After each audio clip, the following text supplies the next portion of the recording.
The courtroom air crackled thick with the scent of expensive cologne and unspoken lies. All eyes were on billionaire titan Calvin Whitaker, a man who commanded boardrooms and bent markets to his will. His wife Evelyn sat as still as a statue, her face an unreadable mask. For weeks, she had endured the humiliation of his legal team, painting her as a gold-digging shrew. Calvin's smirk was confident assured. He thought he had won. He thought he had silenced her. But he never saw the storm gathering behind her quiet eyes.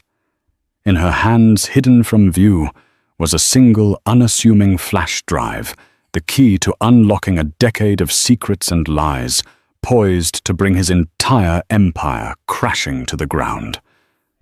What she did next would make headlines around the globe. The silence of Evelyn Whitaker was a living entity in the sterile, wood-paneled courtroom.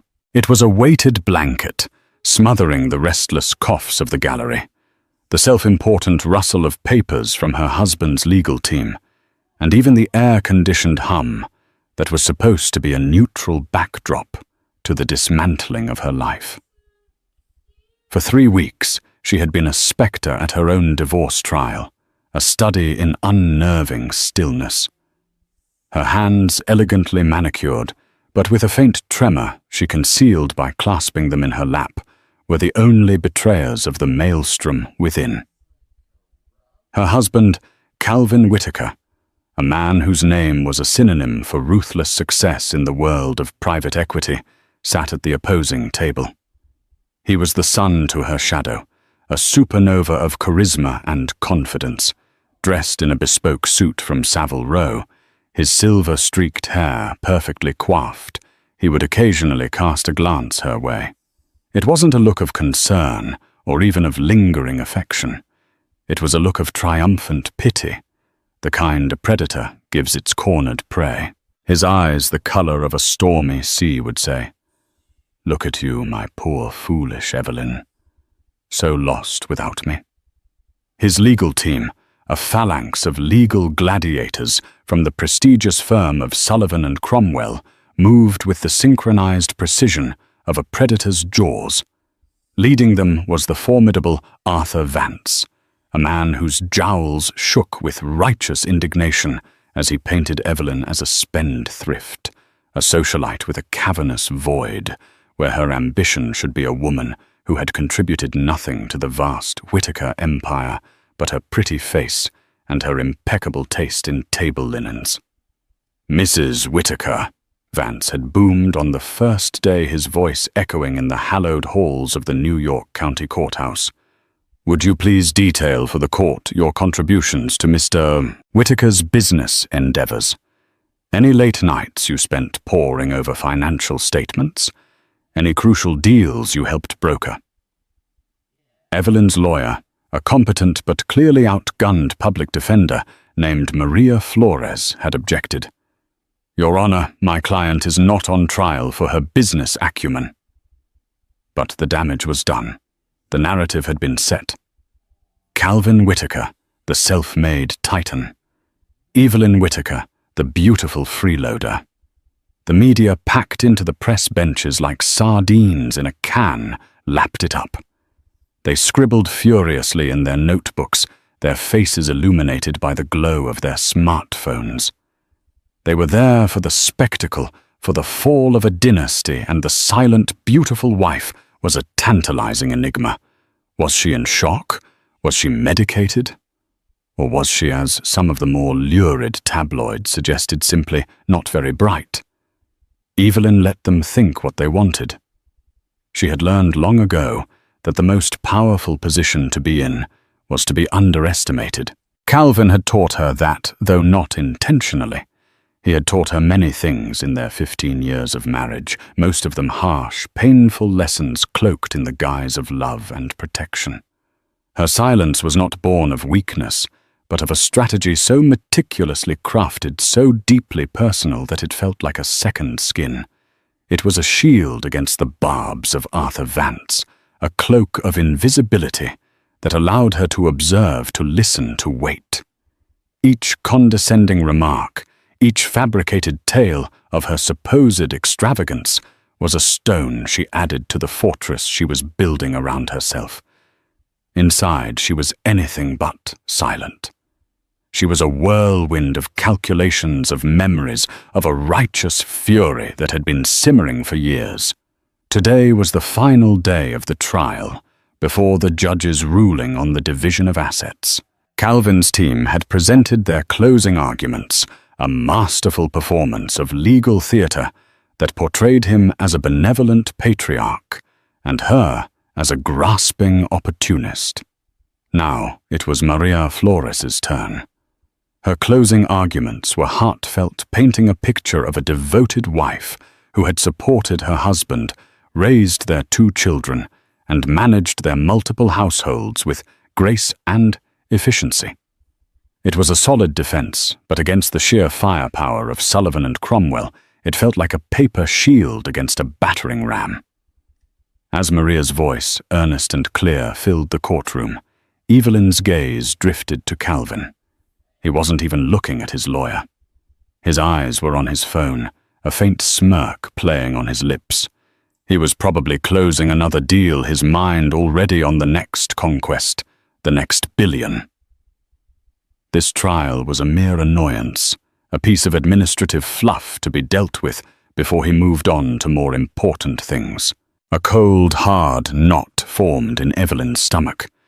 It was the same knot that had been there for the last 5 years, a constant companion in her gilded cage.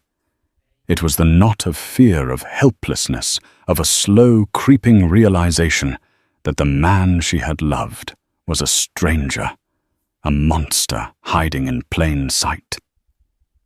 She thought of their early years, of the man who had swept her off her feet. He had been a rising star then, not the behemoth he was now. He had been charming, attentive, and his ambition had been intoxicating. He had made her feel like the center of his universe. But as his fortune grew, so did his possessiveness, his paranoia, his need for absolute control. Her life had become a meticulously curated performance. Her friends were vetted. Her calls were monitored. Her expenses were scrutinized, all under the guise of security. He had isolated her slowly and systematically until he was her entire world. And then he had started to chip away at her sense of self, her confidence, her very identity. The world saw Evelyn Whittaker, the epitome of elegance and grace, hosting charity galas and gracing the covers of society magazines.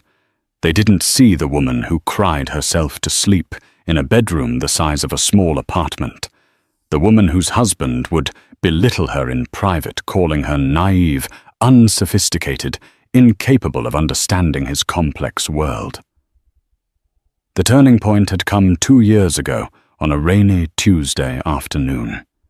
Calvin had been in a rage, not a loud, theatrical rage, but a cold, quiet one that was far more terrifying. A deal had fallen through, and he had blamed her. He had accused her of being a distraction, of making him soft. He had backhanded her the force of the blow, sending her sprawling onto the plush Aubusson rug. It was the first time he had laid a hand on her, but the look in his eyes told her it wouldn't be the last. That night, as he slept soundly beside her, his breathing even and untroubled, something inside Evelyn had shifted. The fear was still there, a cold, hard stone in her chest.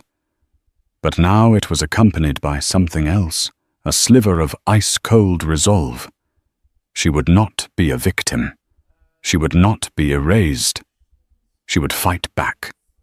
Her fight wouldn't be with fists or with screams. It would be with the one thing Calvin valued above all else: information. He had always boasted that knowledge was power, that he knew everything about everyone who mattered. He had underestimated her, had dismissed her as a beautiful but frivolous accessory. He had never imagined that she, the silent, docile wife, could be a threat. And so her secret life began. By day, she was the perfect hostess, the doting mother, the flawless wife. By night, she was a detective in her own home, a ghost in the machine of Calvin's empire. She started small, paying attention to the hushed phone calls, the late-night meetings, the names that were whispered with a mixture of fear and reverence. She learned about the shell corporations, the offshore accounts, the labyrinthine network of trusts and holding companies that Calvin used to hide his wealth. She taught herself about forensic accounting, about data recovery, about the subtle art of social engineering. She used the skills he had so casually dismissed, her attention to detail, her memory for names and dates, her ability to read people, and turned them into weapons. She had found an unlikely ally in a disgruntled IT technician who Calvin had unceremoniously fired. The young man, a tech genius named Ben, had been a treasure trove of information. He had shown her the back doors to Calvin's servers, the digital breadcrumbs that led to a world of financial malfeasance that would make even the most jaded prosecutor's head spin. For months, they had worked in secret, communicating through encrypted channels, their digital footprints carefully erased. It had been a dangerous game, a high-wire act with no safety net. But with each piece of evidence she uncovered, her resolve hardened. This was not just about getting her fair share in the divorce. This was about justice. It was about exposing Calvin for the fraud he was not just to her, but to the world. Now, sitting in the courtroom, the culmination of her long, silent war was at hand. In her purse, nestled beside her lipstick and her compact, was a small, unassuming flash drive. It was a silver bullet aimed at the heart of Calvin Whitaker's empire. Maria Flores was finishing her closing statement, her voice filled with a quiet passion. Your Honor, Evelyn Whitaker is not asking for a handout. She is asking for what she is rightfully owed for her years of dedication, for the emotional and personal sacrifices she made for this family. She is asking for the chance to rebuild her life, to step out of the shadow of a man who has for too long defined her existence. Calvin stifled a yawn, a gesture of such profound disrespect that it sent a fresh wave of anger through Evelyn. He was so sure of his victory, so confident in his power to crush anyone who stood in his way. As Maria sat down, a wave of exhaustion washing over her faced the judge, a stern-faced woman named Eleanor Vance, who was no relation to Arthur. Vance turned her gaze to Evelyn. Mrs. Whitaker, she said, her voice unexpectedly gentle. Do you have anything you wish to say? The courtroom held its breath. The reporters leaned forward, their pens poised. Arthur Vance looked at Calvin with a smug smile. This was it, the moment they had all been waiting for. The moment the silent wife would finally speak and undoubtedly make a fool of herself. Evelyn felt a tremor run through her. This was it, the moment she had rehearsed in her mind 1,000 times. She took a slow, deep breath, the air filling her lungs like a shot of liquid courage. She met the judge's gaze, her own eyes clear and steady. Yes, Your Honor, she said, her voice, though quiet, ringing with a newfound strength that startled everyone in the room. I do. She rose to her feet, her movements fluid and deliberate. The room was so quiet you could hear the frantic clicking of the reporters' cameras. She walked to the front of the courtroom, her heels clicking softly on the marble floor. She did not look at Calvin, though she could feel his eyes on her, a mixture of surprise and annoyance in his gaze. She stopped before the judge's bench and opened her purse. She took out the small silver flash drive. It seemed so insignificant, so mundane in the grandeur of the courtroom. But she knew the power it held. Your Honor, she said, her voice unwavering. I have been silent for a long time. I have been portrayed as a woman who knows nothing of her husband's business, as a woman who is content to live in blissful ignorance. But that is not the truth. She held up the flash drive. This, she said, her voice resonating with a power that no one in that room had ever heard from her before, is the truth.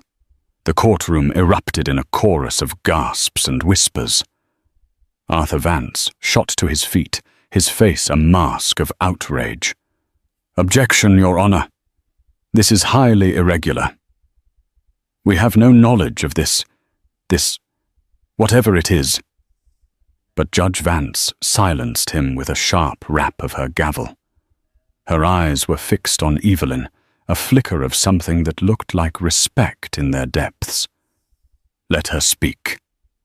Evelyn's heart was pounding a wild drum against her ribs, but her voice was calm, her hand steady as she placed the flash drive on the judge's bench. On this drive, she said, her gaze sweeping over the stunned faces in the courtroom, you will find evidence of Mr. Whitaker's true business dealings. You will find proof of offshore accounts in the Cayman Islands, of shell corporations in Panama, of a systematic and elaborate scheme to defraud not only me, but also his business partners and the United States government. Calvin's face had gone pale, his confident smirk replaced by a look of disbelief. He started to rise his mouth, opening to speak, but his lawyer put a restraining hand on his arm. Evelyn continued, her voice growing stronger with each word. You will find emails, bank statements, and recorded conversations that will paint a very different picture of the man who has presented himself as a pillar of the business community. You will find the truth about the Whitaker empire, a truth built on a foundation of lies, deceit, and criminal activity. She paused, letting her words hang in the air, a palpable weight in the suddenly frigid courtroom. Then she turned her head and looked directly at Calvin. For the first time in years, she did not flinch from his gaze. She met his stormy eyes with her own, now blazing with a fire that he had never seen before. You thought I was silent because I had nothing to say, she said, her voice dropping to a near whisper, yet carrying to every corner of the room. You were wrong. I was silent because I was listening. And then, as the full import of her words washed over him, as the reality of his impending doom crashed down upon him, Calvin Whitaker, the billionaire titan, the master of the universe, did something no one had ever seen him do before. He collapsed.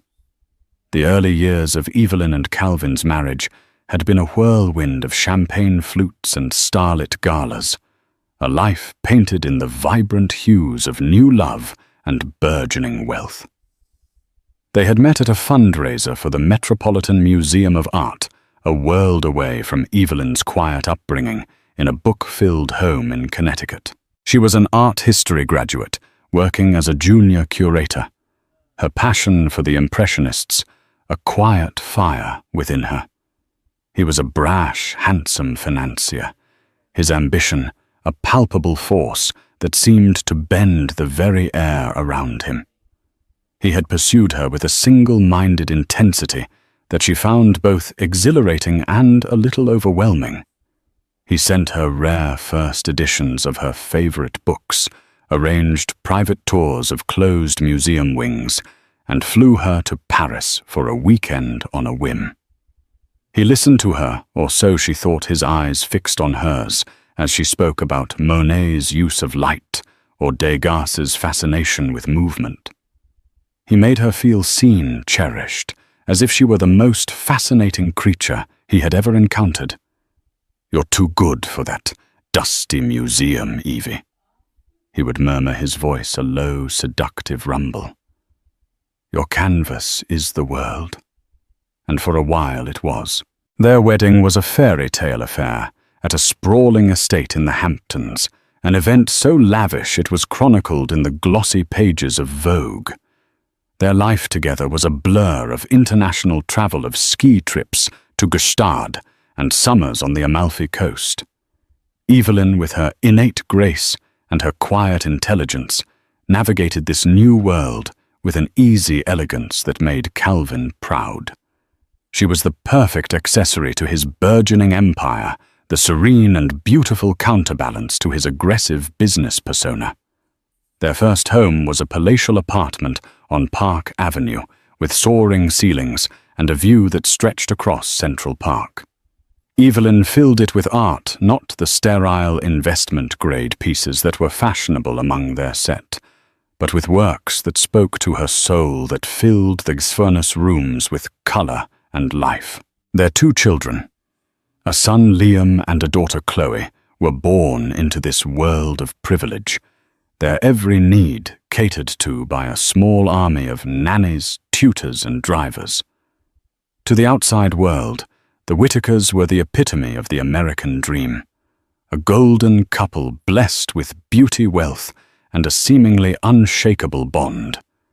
But within the gilded hood of their life, the first cracks were beginning to appear.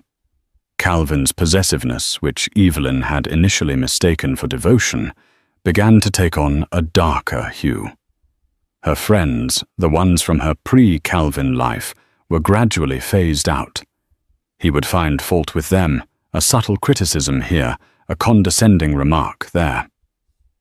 "They don't understand our life, Evie," he would say, his tone one of gentle concern. "They're simple." Her career, which had been a source of such passion and pride, was the next to go. He convinced her that with their growing family and their demanding social schedule, she simply wouldn't have the time. "You have a real talent for creating a home, for making everything beautiful." He'd told her his words a silken trap. "That's a far more important job than anything you could do in a museum." She had believed him. She had poured her creativity and her energy into their homes, into their children, into creating a perfect world for the man she loved. She had hosted his business dinners, charmed his clients, and stood smiling by his side at countless public events. She played her part to perfection, the flawless, supportive wife. But the gilded cage was shrinking, its bars growing colder and harder. Calvin's control tightened so subtly at first that she barely noticed. He insisted on a joint email account for transparency, he'd said. He installed a state-of-the-art security system in their home, complete with cameras in every room for their protection. He hired a personal driver and a security detail for her safety. She was a bird in a cage of his own design, and he held the only key. The isolation was a slow, creeping poison. Her world, which had once been so vast and full of possibility, had shrunk to the confines of her home. Her social circle limited to the wives of Calvin's business associates, women who spoke of little else but their husbands' latest acquisitions and their children's private school applications.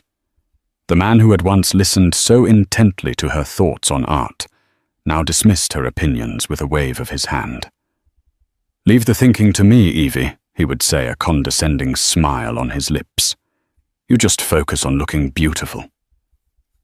The belittling was a constant, low-grade hum in the background of their lives. He would mock her taste in books, her choice of music, her political views. He would do it in private, his voice a low, cutting whisper, and then in public with a wink and a smile, as if it were all a joke. But it wasn't a joke. It was a systematic dismantling of her self-worth, a slow and steady erosion of her soul. She began to feel like a ghost in her own life, a beautifully dressed automaton going through the motions. The vibrant, passionate woman she had once been was fading, replaced by a pale, silent reflection. The children, too, were affected by the oppressive atmosphere in their home. Liam, A sensitive boy with his mother's artistic soul grew quiet and withdrawn. Chloe, a bright and feisty girl, became prone to outbursts of anger. They both adored their father, who would shower them with expensive gifts and grand gestures, but they were also afraid of him, of his moods, of the cold, hard glint in his eyes when he was displeased. Evelyn tried to shield them, to create a pocket of warmth and normalcy in their cold, sterile world. She would read to them for hours, take them on secret excursions to the park, and encourage their passions, Liam's for painting, Chloe's for horseback riding. But it was like trying to build a sand castle against a rising tide. The incident with the backhand had been a brutal awakening. It was the moment the subtext of their marriage had become the text. The psychological abuse had become physical, and she knew with a chilling certainty that it was only a matter of time before it happened again. That night after the incident, as Calvin slept beside her, his body radiating a heat that now felt malevolent, Evelyn had crept out of bed and gone to her study. It was the one room in the house that felt truly hers. A sanctuary filled with her books and her art. She had sat in the dark for hours. The pain in her cheek, a dull throb. The pain in her heart, a raging inferno. She had looked at herself in the ornate gilt-framed mirror above her desk. Her face was pale, her eyes wide and haunted. She barely recognized the woman staring back at her. This was not who she was. This was not who she was meant to be. A flicker of the old Evelyn, the one who had once been so full of life and fire, ignited within her.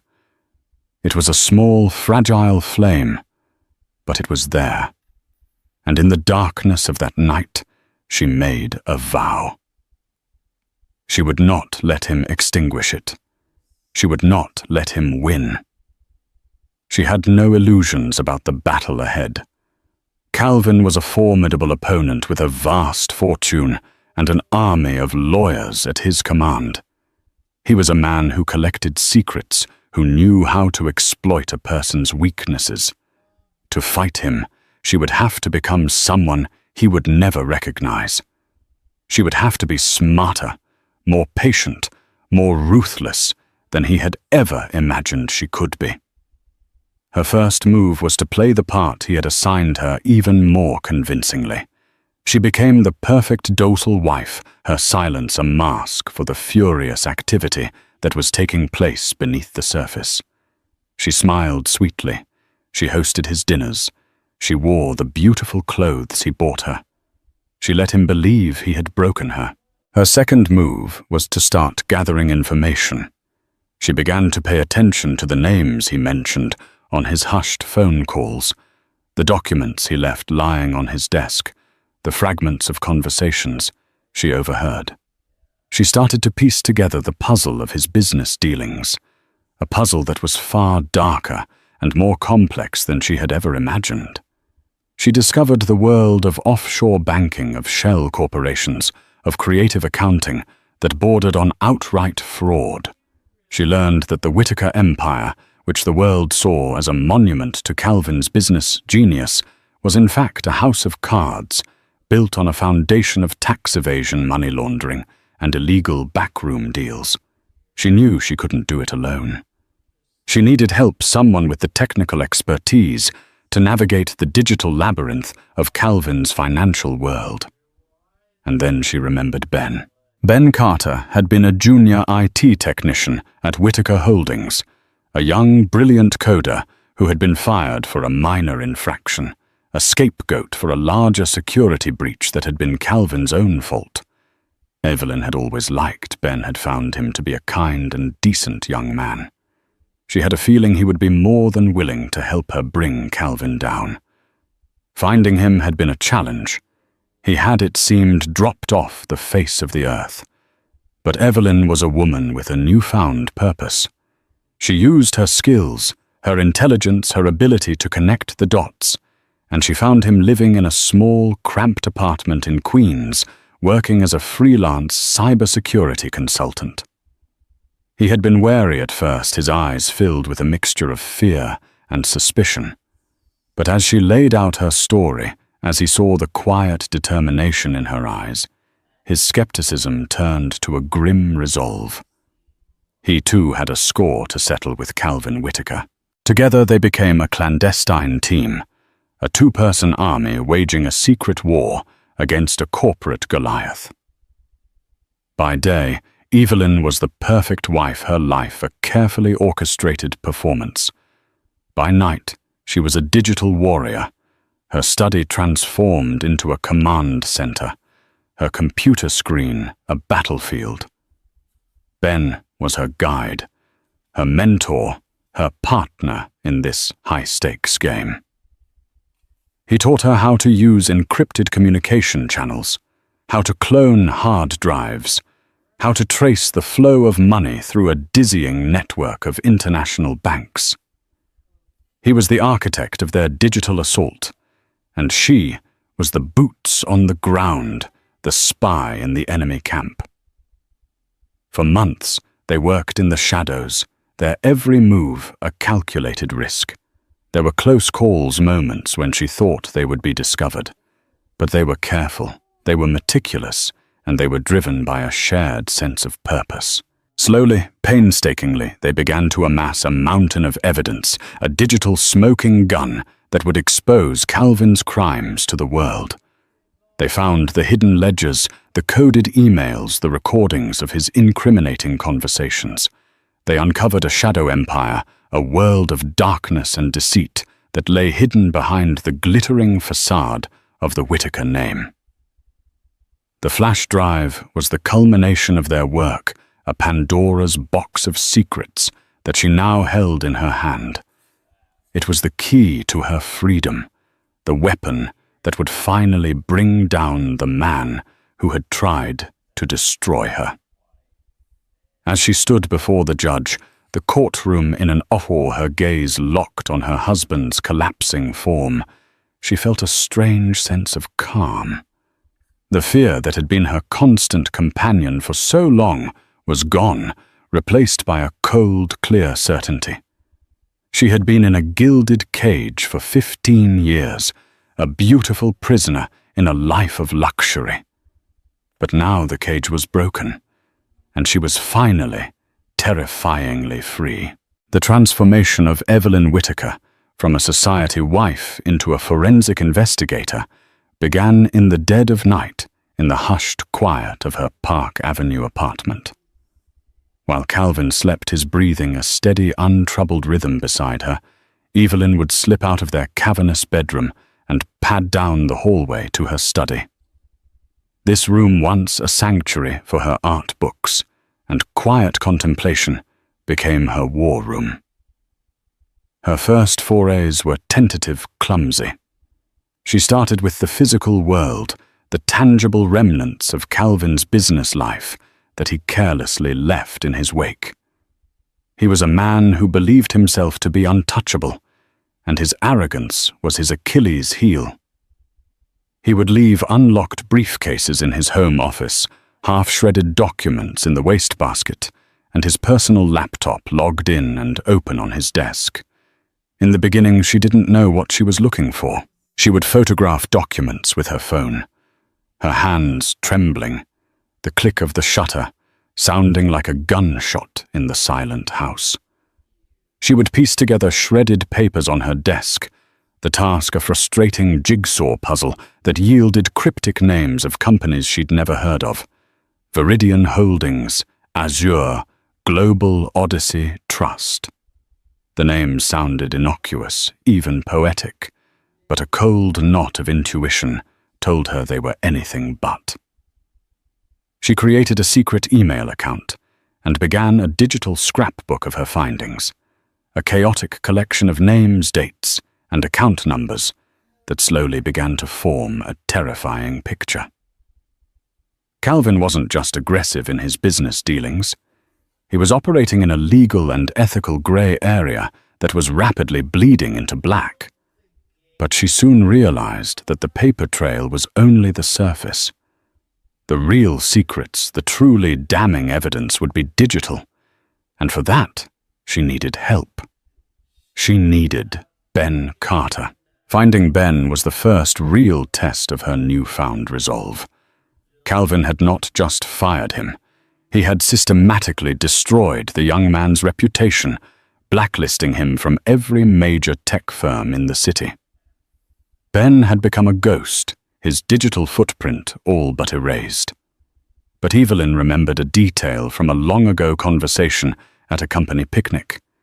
Ben had mentioned his sister, a pastry chef, who owned a small bakery in Brooklyn. It was a long shot, but it was all she had.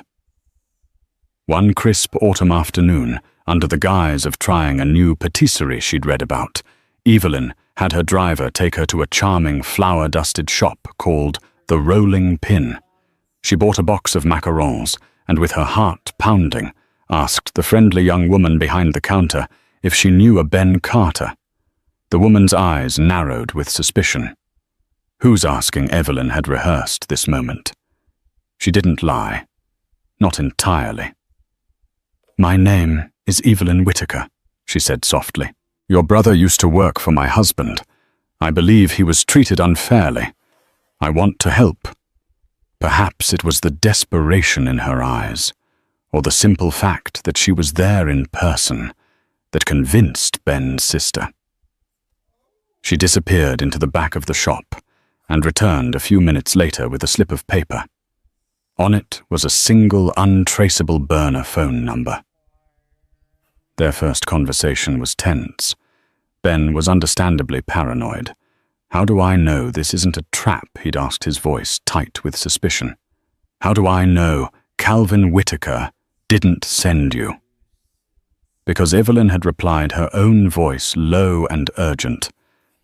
"I have more to lose than you do. He's my husband, and I'm going to take him down. But I can't do it alone." She told him everything. The years of emotional abuse, the gilded kedge, the backhand that had shattered her illusions, the pieces of the puzzle she had already gathered. She spoke with a raw honesty that cut through his fear. By the end of the call, he was in. Revenge, he admitted, was a powerful motivator. But so was justice. Their collaboration began with a series of clandestine meetings in anonymous coffee shops and quiet corners of public parks. Ben, with his pale, intense face and his perpetually hoodie-clad frame, was a stark contrast to the elegant Chanel-clad Evelyn. They were an unlikely pair of conspirators, a study in social and economic opposites united by a common enemy. Ben became her tutor in the dark arts of digital espionage. He taught her about VPNs, encrypted messaging apps, and the importance of burner devices. He explained the concept of shell corporations and how they were used to launder money and hide assets.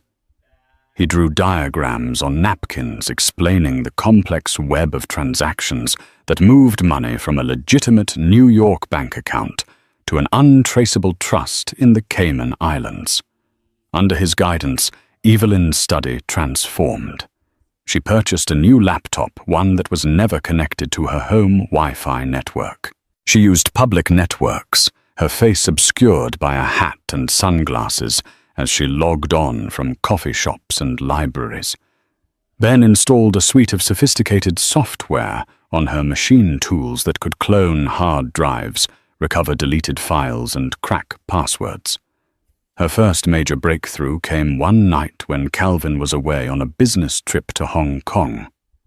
He had left his personal laptop in his home office, a foolish oversight born of his unshakable arrogance. Evelyn, her heart hammering against her ribs, slipped into the room. It was a space she had always hated, a monument to Calvin's ego, all dark wood, leather, and chrome. Following Ben's instructions, which he relayed to her via an encrypted chat, she connected a small, nondescript device to Calvin's laptop. It was a hard drive cloner, a piece of equipment that would create a perfect bit-for-bit copy of his entire digital life. The process took hours in which Evelyn sat in the dark, every creak of the old building sending a jolt of terror through her. When it was finally done, she had it. A complete mirror image of Calvin's hard drive, a treasure trove of his secrets. The next day, she met Ben in a noisy food court, the anonymity of the crowd a comfort. They huddled over her laptop, and Ben went to work. What they found was staggering. It was worse than Evelyn had ever imagined. Calvin had a second hidden set of books for his company, a shadow ledger that detailed the true astronomical profits he was hiding from the IRS. He had a network of over 30 shell corporations registered in a dizzying array of tax havens: Panama, the British Virgin Islands, Liechtenstein. He was using these companies to launder money for a shadowy consortium of international clientsmen whose names were whispered in the darkest corners of the internet. There were emails that detailed his plans to bribe a foreign official for a lucrative government contract. There were audio files, recordings of conversations he had secretly made of his business partners, which he used as leverage to force them into unfavorable deals. There were spreadsheets that tracked his hidden assets, a fortune far greater than the one he publicly claimed, a fortune that was meant to be invisible to any divorce court. But the most damning evidence, the piece that made Evelyn's blood run cold, was a file labeled Evelyn. In it, she found a series of reports from a private investigator Calvin had hired to follow her. There were photographs of her having lunch with her friends, transcripts of her phone calls, even a detailed analysis of her online shopping habits. He had been spying on her for years, his paranoia a suffocating net she had never even known was there.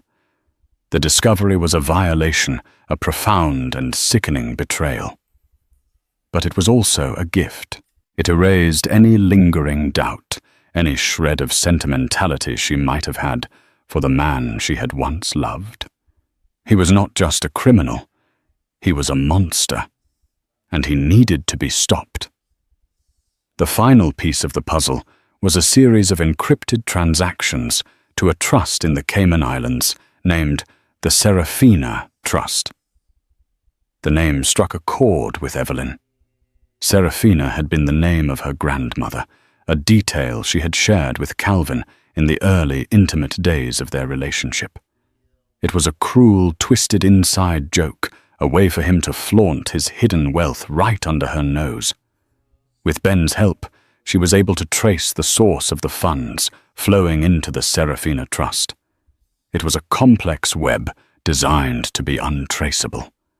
But Ben was a genius, and Calvin, for all his cunning, had made mistakes. He had used the same set of passwords across multiple platforms, a rookie error that allowed Ben to gain access to a key offshore server. What they found there was the Holy Grail, the unredacted official documents establishing the Serafina Trust, with Calvin Whitaker as the sole beneficiary. The trust held over $2 billion in assets, a secret fortune that he had no intention of ever declaring. They downloaded everything: the emails, the audio files, the spreadsheets, the trust documents. They organized it all, creating a clear, concise, and utterly damning portfolio of Calvin Whitaker's criminal enterprise. They saved it all on a single encrypted flash drive, a small silver bullet for a very large monster. The weeks leading up to the end of the trial were a blur of anxiety and anticipation. Evelyn played her part to perfection, her silent, subdued presence in the courtroom, a masterpiece of misdirection. She listened as Calvin's lawyers painted her as a weak, vapid, and greedy woman. She endured the condescending smirks of her husband. She held her tongue, her silence, a shield, her secret, a burning fire within her. She knew that what she was about to do was a gamble. It was unorthodox, a piece of courtroom theatre that could easily backfire. But it was a risk she had to take. She could not let him get away with it.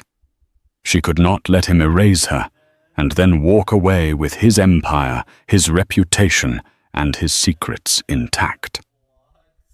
On the final day of the trial, as she sat in the courtroom, the flash drive in her purse felt like a talisman, a source of strength.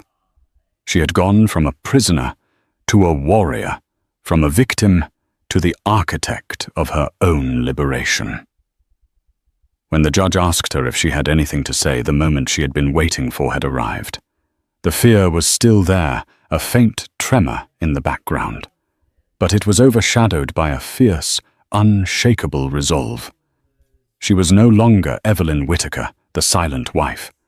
She was Evelyn Whittaker, the woman who knew the truth, and she was about to make sure that the whole world knew it too. The moment Evelyn Whittaker placed the silver flash drive on the judge's bench, the courtroom's decorum shattered. A shockwave of gasps and frantic whispers rolled through the gallery as the incessant clicking of cameras became a deafening volley. Arthur Vance, his face mottling with rage, shot to his feet. "Your Honor, this is a circus, a mockery. This stunt is inadmissible." Calvin himself appeared frozen, staring at the small piece of metal with a flicker of confusion. It was clear he saw this as a final desperate act from a hysterical woman, another emotional outburst his lawyer would swat away. He was not yet afraid. But Judge Eleanor Vance's sharp eyes were fixed on Evelyn. She saw not hysteria, but a woman of profound composure whose stillness commanded attention. "Silence!" Her voice cut through the din, punctuated by a sharp crack of her gavel. "Mr. Vance, sit down. Mrs. Whittaker, you will explain the meaning of this, and it had better be compelling." Evelyn's heart hammered against her ribs, but her voice was as cool and clear as ice. "Your Honor, this court has heard a work of fiction, a story of a brilliant man burdened by a frivolous wife who now seeks an unearned fortune." She paused, her gaze sweeping the room before landing on Calvin. "That narrative is a lie," she gestured to the flash drive. "This is non-fiction.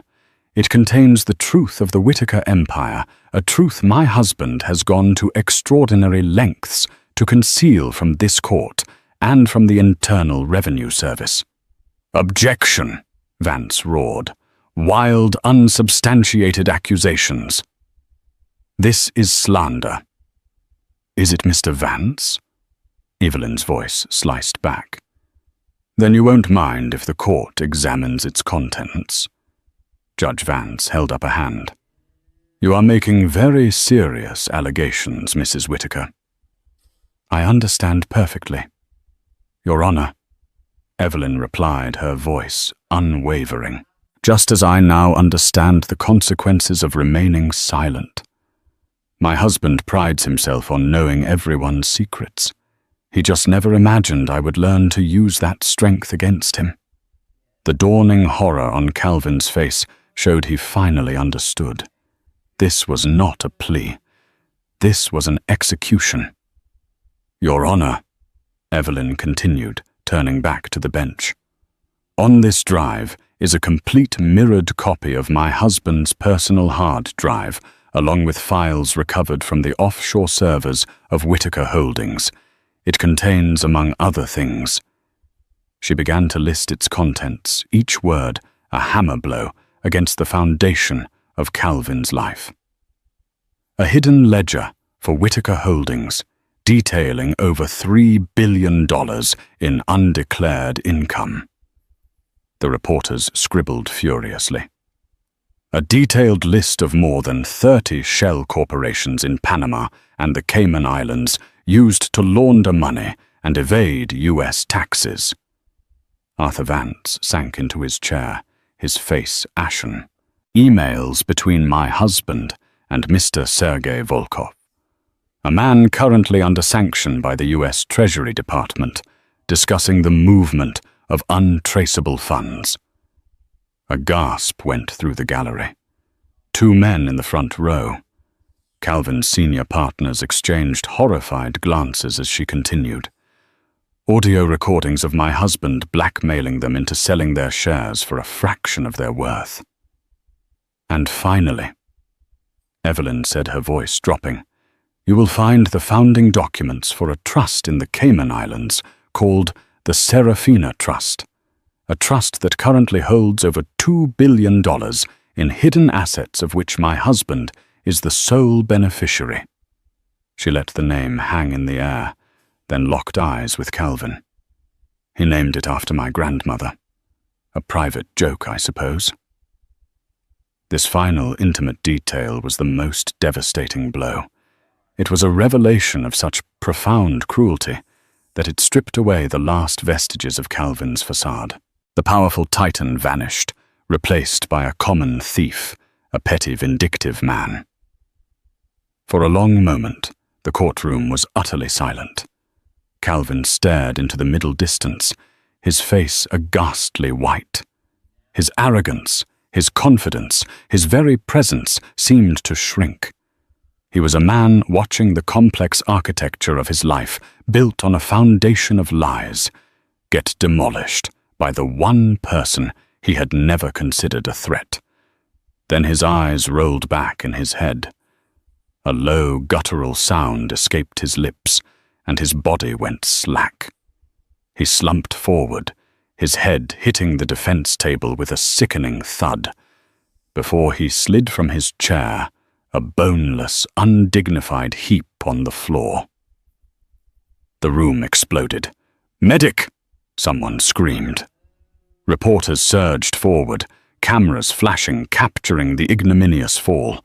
Amid the pandemonium, as paramedics rushed in and court officers struggled to control the chaos, Evelyn Whittaker stood perfectly still. She didn't watch her husband being lifted onto a stretcher, his face pale and unconscious. She simply looked at the judge, her expression unreadable. There was no triumph, no elation, only the quiet, profound finality of an ending. The monster had been slain. The silent wife was at last irrevocably free.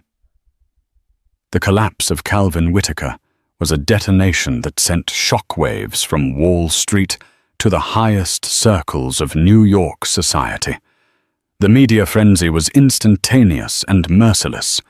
Headlines painted a brutal, sensational picture. Billionaire crook collapses as wife exposes secret empire and the silent wife's revenge. How Evelyn Whittaker dismantled a dynasty. The story of his courtroom downfall became a viral legend overnight. Calvin's physical recovery from the stress-induced mini-stroke was swift, but it led only to a more profound ruin. He walked out of the hospital not into a chauffeured car, but into the custody of FBI agents. The flash drive was a prosecutor's dream, an irrefutable roadmap of a decade of criminal activity. The U.S. Attorney's Office moved quickly, leveling charges that ranged from tax evasion and money laundering to wire fraud and conspiracy. The international scope of his crimes, particularly his dealings with the sanctioned oligarch Sergei Volkov, ensured the scandal made global headlines. His empire, Whittaker Holdings, crumbled into bankruptcy, its assets frozen its name, a synonym for disgrace. The palatial homes, the private jet. The entire architecture of his wealth was systematically seized by the federal government. His powerful friends vanished, leaving him a social pariah awaiting an inevitable prison sentence. The man who wielded fear as a weapon found himself utterly alone, stripped of everything he valued. For Evelyn, the aftermath was a disorienting paradox. She was suddenly one of the most famous women in America, hounded by reporters and flooded with lucrative offers for book deals and interviews. She refused them all. She had not sought fame. She had fought for justice and freedom. Now that she had them, she craved only peace. With the help of her lawyer, Maria Flores, Evelyn navigated the legal fallout. The divorce was a formality. While the government seized the bulk of Calvin's illicit fortune, the court awarded Evelyn a settlement that guaranteed her and her children's futures.